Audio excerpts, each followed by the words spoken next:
ಎಲ್ಲರಿಗೂ ನಮಸ್ಕಾರ. ನಿಮ್ಮ ಶ್ರಾವಸ್ ಕಲ್ಪವೃಕ್ಷ ಚಾನಲ್ಗೆ ಸ್ವಾಗತ. ಇವತ್ತು ಈ ರೀತಿ ಅಂದರೆ ಪೂರಿ ರೀತಿಯಲ್ಲಿ ಉಬ್ಬಿ ಬರ್ತಕ್ಕಂಥ ಒಂದು ಹೋಳಿಗೆನ ತುಂಬಾ ಪರ್ಫೆಕ್ಟಾಗಿ ಮಾಡ್ಕೊಳ್ಬೇಕು.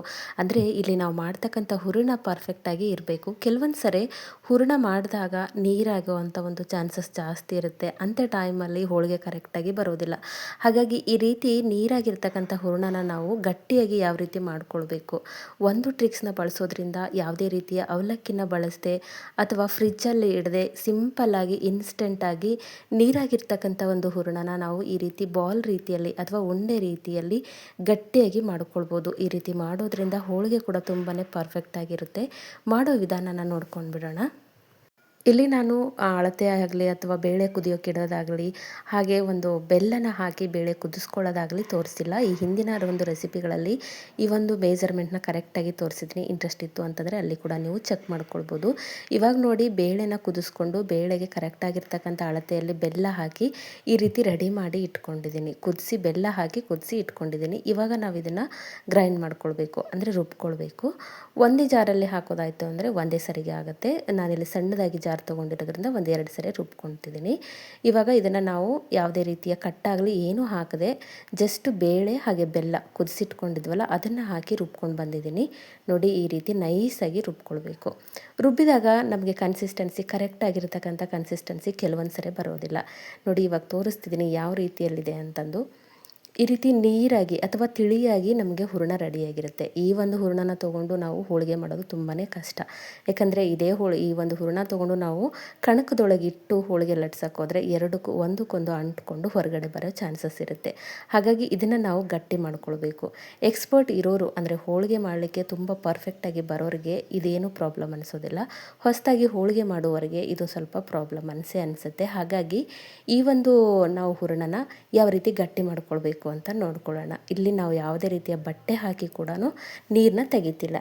ಸಿಂಪಲ್ಲಾಗಿ ರುಬ್ಬಿರ್ತಕ್ಕಂಥ ಹೂರಣನ ಒಂದು ಪಾತ್ರೆಗೆ ತೆಗೆದಿಟ್ಕೊಳ್ತಿದ್ದೀನಿ. ಇವಾಗ ನೋಡಿ, ರುಬ್ಬಿರ್ತಕ್ಕಂಥ ಮಿಶ್ರಣನ ಒಂದು ಪಾತ್ರೆಗೆ ಹಾಕ್ಕೊಳ್ತಿದ್ದೀನಿ. ಈ ರೀತಿ ಪಾತ್ರೆ ತೊಗೊಳ್ಳುವಾಗ ಒಂದು ಸ್ವಲ್ಪ ದಪ್ಪವಾಗಿ ಇರ್ತಕ್ಕಂಥ ಪಾತ್ರೆನ ತೊಗೊಳ್ಳಿ. ಆಗ ಒಂದು ಸ್ವಲ್ಪ ಸೀದ್ಕೊಳ್ಳಲ್ಲ ಅಥವಾ ಅಂಟ್ಕೊಳ್ಳೋದಿಲ್ಲ. ಹಾಗಾಗಿ ದಪ್ಪವಾಗಿರ್ತಕ್ಕಂಥ ಪಾತ್ರೆನ ಬಳಸ್ಕೊಳ್ಳಿ. ನಾನಿಲ್ಲಿ ಸಣ್ಣ ಜಾರ್ ಬಳಸಿರೋದ್ರಿಂದ 2 ಬ್ಯಾಚಾಗಿ ರುಬ್ಬಿಟ್ಕೊಂಡಿದ್ದೀನಿ. ನೋಡಿ, ಪ್ರತಿ ಬ್ಯಾಚ್ ಕೂಡ ಅದೇ ರೀತಿ ಕನ್ಸಿಸ್ಟೆನ್ಸಿಯಲ್ಲಿ ಬಂದಿದೆ. ಇವಾಗ ಇದನ್ನು ನಾವು ಗಟ್ಟಿ ಮಾಡ್ಕೊಳ್ಬೇಕು. ಇದು ಕೂಡ ನೋಡಿ ಈ ಒಂದು ಕನ್ಸಿಸ್ಟೆನ್ಸಿಯಲ್ಲಿ ರೆಡಿಯಾಗಿದೆ. ಒಟ್ಟಲ್ಲಿ ರುಬ್ಬುವಾಗ ನೈಸಾಗಿ ರುಬ್ಕೊಳ್ಳಿ. ನೀರಾದರೂ ಪರವಾಗಿಲ್ಲ, ನೈಸಾಗಿ ರುಬ್ಬಿಟ್ಕೊಳ್ಳಿ. ಒಂದು ಸ್ವಲ್ಪನೂ ಕಾಳು ಅನ್ನಿಸ್ಬಾರ್ದು. ಬೇಳೆನ ಕುದಿಸ್ಕೊಳ್ಳೋದು ಕೂಡ ತುಂಬಾ ಇಂಪಾರ್ಟೆಂಟು. ಹಾಗಾಗಿ ಕರೆಕ್ಟಾಗಿ ಮ್ಯಾಶ್ ಆಗೋ ರೀತಿಯಲ್ಲಿ ಕುದಿಸಿಟ್ಕೊಳ್ಬೇಕು. ಇವಾಗ ನೋಡಿ, 2 ಬ್ಯಾಚನ್ನು ಒಂದು ಪಾತ್ರೆಗೆ ಸೇರಿಸಿಟ್ಕೊಂಡಿದ್ದೆ. ಇವಾಗ ಇದನ್ನು ಗ್ಯಾಸ್ ಮೇಲೆ ಇಟ್ಕೊಂಡು ಲೋ ಟು ಮೀಡಿಯಮ್ ಫ್ಲೇಮಲ್ಲಿ ಗ್ಯಾಸ್ನ ಆನ್ ಮಾಡಿಟ್ಕೊಂಡಿದ್ದೀನಿ. ಒಂದು ಸ್ವಲ್ಪನೂ ಕೈ ಬಿಡ್ದಾಗೆ ಈ ರೀತಿ ಕಲಿಸ್ತಾ ಬನ್ನಿ. ಅಂದರೆ ನಾವು ತಿಳಿಯಾಗಿರ್ತಕ್ಕಂಥ ಒಂದು ಹೂರಣನ ಗಟ್ಟಿ ಮಾಡ್ಕೊಳ್ಬೇಕು. ಹಾಗೆ ಕೈ ಬಿಡದೆ ಈ ರೀತಿ ಕಲಿಸ್ತಾ ಬನ್ನಿ, ಇಲ್ಲಾಂದರೆ ತಳ ಹಿಡಿಯೋ ಚಾನ್ಸಸ್ ಇರುತ್ತೆ. ನೋಡಿ, ತುಂಬಾ ಸಿಂಪಲ್ಲಾಗಿ ಗಟ್ಟಿ ಮಾಡ್ಕೊಳ್ಬೋದು. ಹಾಗೆ ಈ ರೀತಿ ಮಾಡೋದ್ರಿಂದ ಇದರಲ್ಲಿರ್ತಕ್ಕಂಥ ಸ್ವೀಟ್ ಅಂಶನೂ ಕಡಿಮೆ ಆಗೋದಿಲ್ಲ. ಹಾಗೆ ಟೇಸ್ಟ್ ಕೂಡ ಯಾವುದೇ ರೀತಿಯಲ್ಲಿ ಚೇಂಜ್ ಆಗೋದಿಲ್ಲ. ನಾರ್ಮಲಾಗಿ ಯಾವ ಟೇಸ್ಟ್ ಇರುತ್ತೆ ಅದೇ ಟೇಸ್ಟಲ್ಲಿ ಇರುತ್ತೆ. ಇಲ್ಲಿ ಏನು ಪ್ರೊಸೆಸ್ ಅಂತಂದರೆ, ಇದರಲ್ಲಿರ್ತಕ್ಕಂಥ ನೀರಿನ ಅಂಶನ ನಾವು ಬಿಸಿ ಮಾಡಿ ಹಾವಿ ಮಾಡಿ ತೆಗಿತಿದ್ದೀವಿ ಅಷ್ಟೇ, ಮತ್ತೇನೂ ಇಲ್ಲ. ಬಟ್ಟೆಗೆ ಹಾಕಿ ಕೂಡ ನೀವು ಇದರಲ್ಲಿರ್ತಕ್ಕಂಥ ನೀರಿನ ಅಂಶನ ತಕ್ಕೊಳ್ಬೋದು. ಅದು ಸ್ವಲ್ಪ ಕೈ ಹಿಡಿಯುತ್ತೆ. ಹಾಗೆ ಹೂರಣ ಕೂಡ ನಮಗೆ ಸ್ವೀಟಾಗಿ ಬರೋದಿಲ್ಲ. ಅಂದರೆ ನೀರಿನ ಜೊತೆಗೆ ಸ್ವೀಟ್ನೆಸ್ ಕೂಡ ಹೋಗ್ಬಿಡುತ್ತೆ. ಬಟ್ ಇಲ್ಲಿ ಆ ರೀತಿ ಆಗೋದಿಲ್ಲ. ಜಸ್ಟ್ ನೀರಷ್ಟೇ ಹಾವಿಯಾಗೋಗುತ್ತೆ. ನೋಡಿ, ಲೋ ಟು ಮೀಡಿಯಮ್ ಫ್ಲೇಮಲ್ಲಿ ಇಟ್ಕೊಂಡು ಈ ರೀತಿ ಕೈ ಆಡಿಸ್ತಾ ಬಂದಾಗ ಗಟ್ಟಿ ಆಗ್ತಾ ಬರುತ್ತೆ ಹೂರಣ. ಇಲ್ಲಿ ತೊಗರಿಬೇಳೆ ಇರಲಿ ಅಥವಾ ಕಡಲೆಬೇಳೆ ಇರಲಿ, ಎರಡೂ ಆದರೂ ಕೂಡ ಅಷ್ಟೇ. ನೀರಾಗಿತ್ತು ಅಂದರೆ ಈ ರೀತಿಯಲ್ಲಿ ಒಂದ್ಸರಿ ಟ್ರೈ ಮಾಡಿ ನೋಡಿ. ಈ ರೀತಿ ಕೈ ಆಡಿಸಿದಾಗ ಈ ರೀತಿ ಒಂದು ಸ್ಟ್ರಕ್ಚರ್ ಬರಬೇಕು. ಅಂದರೆ ತಿಳಿಯಾಗಿರೋದು ಹೋಗಿ ಈ ರೀತಿ ಒಂದು ಸ್ವಲ್ಪ ಗಟ್ಟಿ ಅಂತ ಅನ್ನಿಸ್ತಿದೆ ಅಂದಾಗ ಗ್ಯಾಸ್ನ ಆಫ್ ಮಾಡ್ಕೊಳ್ಳಿ. ಗ್ಯಾಸ್ನ ಆಫ್ ಮಾಡಿ ಇದನ್ನು ನಾವು ಕಂಪ್ಲೀಟಾಗಿ ತಣ್ಣಗಾಗ್ಲಿಕ್ಕೆ ಬಿಡಬೇಕು. ಇದರಲ್ಲಿರ್ತಕ್ಕಂಥ ನೀರಿನ ಅಂಶ ಎಲ್ಲ ಹೋಗಿದೆ. ಒಂದು ಮಟ್ಟಿಗೆ ಗಟ್ಟಿಯಾಗಬೇಕು, ತೀರನೂ ಗಟ್ಟಿ ಆಗಬಾರ್ದು. ಇವಾಗ ನೋಡಿ, ತಣ್ಣಗಾಗ್ಲಿಕ್ಕೆ ಬಿಟ್ಟಾಗೂ ಕೂಡ ನಮಗೆ ಗಟ್ಟಿ ಆಗುತ್ತಾ ಬರುತ್ತೆ. ಇಲ್ಲ ನಿಮ್ಗೇನಾದರೂ ಇನ್ನೂ ತಿಳಿ ಅನಿಸಿದೆ ಅಂದರೆ ಮತ್ತೆ ಅದೇ ಪ್ರೊಸೀಜರಲ್ಲಿ ಸ್ವಲ್ಪ ಗಟ್ಟಿ ಮಾಡ್ಕೊಳ್ಳಿ.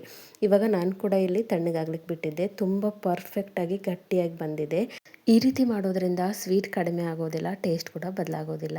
ನೋಡಿ ಇವಾಗ ಎಲ್ಲನೂ ಒಂದು ಕಡೆ ಕೂಡಿಸಿಟ್ಕೊಳ್ತಿದ್ದೀನಿ. ಈ ರೀತಿ ನಮಗೆ ಕೆಲವೊಂದು ಸರಿ ನಾವು ಪರ್ಫೆಕ್ಟಾಗಿ ಮಾಡ್ತೀವಿ ಅಂದಾಗೂ ಕೂಡ ಕೆಲವೊಂದು ಸರಿ ಮಾಡ್ತಕ್ಕಂಥ ಒಂದು ಹೂರಣ ನೀರ ಅಥವಾ ತಿಳಿಯಾಗಿರುತ್ತೆ. ಆ ಸಮಯದಲ್ಲೂ ಕೂಡ ಈ ಒಂದು ಟ್ರಿಕ್ಸ್ನ ಫಾಲೋ ಮಾಡ್ಕೊಳ್ಬೋದು. ಅದ್ರ ಜೊತೆಗೆ ಹೊಸದಾಗಿ ಏನಾದರೂ ಹೋಳಿಗೆ ಮಾಡ್ತಿದ್ರಿ ಅಂತಂದರೆ ಈ ರೀತಿ ಆಗೇ ಆಗುತ್ತೆ. ಇಂಥ ಟೈಮಲ್ಲಿ ಈ ಒಂದು ಟ್ರಿಕ್ಸ್ನ ಫಾಲೋ ಮಾಡಿಕೊಂಡ್ರೆ ಹೋಳಿಗೆ ತುಂಬಾ ಪರ್ಫೆಕ್ಟಾಗಿ ಬಂದಿರುತ್ತೆ. ಈ ರೀತಿ ಉಂಡೆ ಕಟ್ಟಿದಾಗ ಉಂಡೆ ಆಗಬೇಕು ಆ ರೀತಿಯವರೆಗೂ ನೀವು ಗ್ಯಾಸ್ ಮೇಲೆ ಇಟ್ಕೊಂಡು ಲೋ ಟು ಮೀಡಿಯಮ್ ಫ್ಲೇಮಲ್ಲಿ ಇಟ್ಕೊಂಡು ಹುರಿತಾ ಬರಬೇಕು. ಅಂದರೆ ಇಲ್ಲಿ ನಾವು ಹೂರಣನ ಹುರಿದು ಇದರಲ್ಲಿರ್ತಕ್ಕಂಥ ನೀರಿನ ಅಂಶನ ತಗೊಳ್ತಿದ್ದೀವಿ. ನೋಡಿ ಮೊದಲು ತೋರಿಸಿದಾಗ ತುಂಬ ತಿಳಿಯಾಗಿತ್ತು, ನೀರಿನ ಅಂಶ ಅನ್ನಿಸ್ತಿತ್ತು. ಇವಾಗ ನೋಡಿ ಉಂಡೆ ರೀತಿಯಲ್ಲಿ ಕಟ್ಕೊಳಕ್ಕೆ ಬರಬೇಕು. ಕೈಗೆ ಸ್ವಲ್ಪನೂ ಅಂಟ್ತಿಲ್ಲ. ಮೊದಲು ತೋರಿಸಿದಾಗ ತುಂಬಾ ಕೈಗೆ ಅಂಟ್ಕೊಳ್ತಿತ್ತು, ಈಗ ಯಾವುದೇ ರೀತಿಯ ಕೈಗೆ ಅಂಟ್ಕೊಳ್ತಿಲ್ಲ. ಈ ರೀತಿ ಆದಾಗ ನಾವು ಮಾಡ್ತಕ್ಕಂಥ ಹೋಳಿಗೆ ಕೂಡ ತುಂಬ ಪರ್ಫೆಕ್ಟಾಗಿ ಬರುತ್ತೆ. ಅಂದರೆ ಕಣಕಕ್ಕೆ ಈ ಒಂದು ಹೂರಣ ಅಂಟ್ಕೊಳ್ಬಾರ್ದು, ಆ ರೀತಿಯಲ್ಲಿ ರೆಡಿ ಮಾಡ್ಕೊಳ್ಬೇಕು. ಈ ರೀತಿ ಬಾಲ್ ರೀತಿಯಲ್ಲಿ ಬಂತು ಅಂದರೆ ಸಾಕು, ಹೂರಣ ರೆಡಿಯಾಗಿರುತ್ತೆ. ನೀವು ಮೊದಲನೇ ಸರಿ ರುಬ್ಬಿದಾಗ ಇದೇ ರೀತಿ ಇತ್ತು ಅಂತಂದರೆ ಅದೇ ಹೂರಣನ ತೊಗೊಂಡು ಮಾಡ್ಕೊಳ್ಬೋದು. ಕೆಲವು ಸರಿ ಏನಾದರೂ ಆದಾಗ ಈ ರೀತಿ ಬಳಸ್ಕೊಳ್ಳಿ, ಈ ಟ್ರಿಕ್ಸ್ನ ಬಳಸ್ಕೊಳ್ಬೋದು. ನೋಡಿ ಇವಾಗ ಪ್ರತಿಯೊಂದನ್ನು ನಾನು ಉಂಡೆ ಕಟ್ಟಿ ಇಟ್ಕೊಳ್ತಿದ್ದೀನಿ. ಸ್ವಲ್ಪ ಹೋಳಿಗೆನ ದೊಡ್ಡ ಸೈಜಲ್ಲಿ ಮಾಡ್ಕೊಳ್ತಿದ್ದೀನಿ, ಹಾಗಾಗಿ ದೊಡ್ಡದಾಗಿ ಉಂಡೆ ಕಟ್ಕೊಳ್ತಿದ್ದೀನಿ. ನೀವು ಬೇಕು ಅಂದರೆ ಸಣ್ಣದಾಗಿ ಕೂಡ ಕಟ್ಕೊಳ್ಬೋದು. ಇವಾಗ ನೋಡಿ ಎಲ್ಲ ಹೂರಣನೂ ಉಂಡೆಗಳನ್ನ ಹಾಕಿ ಕಟ್ಟಿಟ್ಕೊಂಡಿದ್ದೀನಿ. ಈ ಸೈಡಲ್ಲಿ ಆಲ್ರೆಡಿ ನಾನು ಕಣಕನ ರೆಡಿ ಮಾಡಿ ಇಟ್ಕೊಂಡಿದ್ದೆ. ಕಣಕನೂ ಅಷ್ಟೇ ಯಾವ ರೀತಿ ಮಾಡ್ಕೊಳ್ಬೇಕು ಅಂತ ಈ ಹಿಂದಿನ ಒಂದು ಹೋಳಿಗೆ ರೆಸಿಪಿಯಲ್ಲಿ ನಾನು ತೋರಿಸಿದ್ದೀನಿ. ಇಂಟ್ರೆಸ್ಟ್ ಇತ್ತು ಅಂದರೆ ಒಂದ್ಸರಿ ಚೆಕ್ ಮಾಡ್ಕೊಳ್ಳಿ. ಈ ರೀತಿ ಕಣಕನೂ ಕೂಡ ಪರ್ಫೆಕ್ಟಾಗಿ ರೆಡಿಯಾಗಿರಬೇಕು. ಇಲ್ಲಿ ಹೋಳಿಗೆ ಮಾಡ್ತಿದ್ದೀವಿ ಅಂತಂದಾಗ ಹೂರಣನೂ ಅಷ್ಟೇ ಇಂಪಾರ್ಟೆಂಟು, ನಾವು ರೆಡಿ ಮಾಡಿಟ್ಟಿರ್ತಕ್ಕಂಥ ಕಣಕನೂ ಅಷ್ಟೇ ಇಂಪಾರ್ಟೆಂಟು. ಅಂದರೆ ಎರಡು ಕರೆಕ್ಟಾಗಿತ್ತು ಅಂತಂದರೆ ಉಬ್ಬಿ ಬರ್ತಕ್ಕಂಥ ಒಂದು ಚಪಾತಿ ರೀತಿಯಲ್ಲಿ ಉಬ್ಕೊಳ್ತಕ್ಕಂಥ ಒಂದು ಹೋಳಿಗೆ ರೆಡಿ ಮಾಡ್ಕೊಳ್ಬೋದು. ಎರಡರಲ್ಲಿ ಒಂದು ಏನಾದರೂ ನಾವು ಕರೆಕ್ಟಾಗಿಲ್ಲ ಅಂತಂದರೆ ಹರಿಯೋ ಚಾನ್ಸಸ್ ಇರುತ್ತೆ. ಹಾಗೆ ಈ ಒಂದು ಹೋಳಿಗೆನ ನಾನಿಲ್ಲಿ ತಟ್ಟತಿಲ್ಲ ಅಥವಾ ಲಟ್ಟಣಿಗೆ ಸಹಾಯದಿಂದ ಲಟ್ಟಿಸ್ಕೊಳ್ತಾನೆ ಇಲ್ಲ. ಜಸ್ಟು 1 ಕಿಲೋ ಅಥವಾ ಒಂದು ಅರ್ಧ ಕಿಲೋ ಸಕ್ಕರೆ ಪಾಕೆಟ್ ಇತ್ತು ಅಂದರೆ ಸಾಕು. ಥಟ್ಟಂತ ನಾವು ಯಾವುದೇ ರೀತಿಯ ಹೋಳಿಗೆ ಹಂಚಾಗಲಿ ಹೋಳಿಗೆ ಮಣೆ ಆಗಲಿ ಇಲ್ಲದೆ ಈ ರೀತಿ ದಿಢೀರಾಗಿ ಇನ್ಸ್ಟೆಂಟಾಗಿ ತಟ್ಟದೇ ಪರ್ಫೆಕ್ಟ್ ಆಗಿರ್ತಕ್ಕಂಥ ಹೋಳಿಗೆನ ನಾವು ಮಾಡ್ಕೊಳ್ಬೋದು. ಇವಾಗ ನೋಡಿ ಹೋಳಿಗೆ ರೆಡಿಯಾಗಿದೆ. ಗ್ಯಾಸ್ನ ಆನ್ ಮಾಡಿಟ್ಕೊಂಡಿದ್ದೆ ಆಲ್ರೆಡಿ. ಮೀಡಿಯಮ್ ಫ್ಲೇಮಲ್ಲಿ ಇಟ್ಕೊಂಡು ಈ ರೀತಿ ಸ್ವಲ್ಪ ಚೇಂಜ್ ಆದ ತಕ್ಷಣ, ಅಂದರೆ ಮೇಲ್ಗಡೆ ಒಂದು ಸ್ವಲ್ಪ ಡ್ರೈ ಅನಿಸಿತು ಅಂದ ತಕ್ಷಣ ನಾವು ತಿರುಚಿ ಹಾಕಬೇಕು. ನೋಡಿ ಈ ರೀತಿ ಒಂದು ಸ್ವಲ್ಪ ತುಪ್ಪ ಅಥವಾ ಎಣ್ಣೆ ಹಚ್ಕೊಂಡು ಬೇಯಿಸ್ಕೊಳ್ಳಿ. ಎರಡೂ ಪರ್ಫೆಕ್ಟ್ ಆಗಿರೋದ್ರಿಂದ, ಅಂದರೆ ಹಾಕಿರ್ತಕ್ಕಂಥ ಹೂರಣ ಹಾಗೆ ಮೇಲ್ಗಡೆ ಇರ್ತಕ್ಕಂಥ ಒಂದು ಕಣಕ ಕರೆಕ್ಟಾಗಿರೋದ್ರಿಂದ ನೋಡಿ ಯಾವ ರೀತಿ ಒಂದು ಹೋಳಿಗೆ ಉಬ್ಕೊಳ್ತಿದೆ. ಈ ರೀತಿ ಹೋಳಿಗೆ ಉಬ್ಬಿ ಬರಬೇಕು ಅಂತಂದರೆ ಎರಡೂ ಕರೆಕ್ಟಾಗಿರಬೇಕು. ಅಕಸ್ಮಾತ್ ಏನಾದರೂ ಹೂರಣ ಕರೆಕ್ಟಾಗಿ ಇಲ್ಲ ಅಂತಂದರೆ ಈ ಒಂದು ಟ್ರಿಕ್ಸ್ನ ಫಾಲೋ ಮಾಡಿಕೊಂಡು ನೀವು ಪರ್ಫೆಕ್ಟಾಗಿರ್ತಕ್ಕಂಥ ಹೋಳಿಗೆನ ಮಾಡ್ಕೊಳ್ಬೋದು. ಈ ಹಿಂದೆ ಕೂಡ ನನ್ನ ಚಾನಲ್ನಲ್ಲಿ ಸರಿಯಾದ ಪ್ರಮಾಣದಲ್ಲಿ, ಅಂದರೆ ಸರಿಯಾದ ಅಳತೆಯಲ್ಲಿ ಬೇಳೆ, ಬೆಲ್ಲ ಹಾಗೆ ಕಣಕನ ಯಾವ ರೀತಿ ನಾವು ರೆಡಿ ಮಾಡ್ಕೊಳ್ಬೋದು ಅಂತ ತೋರಿಸಿದ್ದೀನಿ. ಇಂಟ್ರೆಸ್ಟ್ ಇತ್ತು ಅಂತಂದರೆ ಒಂದ್ಸರಿ ಚೆಕ್ ಮಾಡ್ಕೊಳ್ಳಿ. ಐ ಹೋಪ್ ಇವತ್ತಿನ ರೆಸಿಪಿ ನಿಮಗೆ ಭಾಳ ಇಷ್ಟ ಆಗದ ಅಂದ್ಕೊಳ್ತೀನಿ. ಇಷ್ಟ ಆಗಿದ್ದರೆ ದಯವಿಟ್ಟು ನನ್ನ ಚಾನಲ್ನ ಸಬ್ಸ್ಕ್ರೈಬ್ ಮಾಡ್ಕೊಳ್ಳಿ. ಹಾಗೆ ಈ ಒಂದು ರೆಸಿಪಿನ ನಿಮ್ಮ ಫ್ರೆಂಡ್ಸ್ ಆ್ಯಂಡ್ ಫ್ಯಾಮಿಲಿಗೆ ಶೇರ್ ಮಾಡಿ. ನಾಳೆ ಮತ್ತೊಂದು ಹೊಸ ರೆಸಿಪಿಯೊಂದಿಗೆ ಸಿಗೋಣ. ಧನ್ಯವಾದ.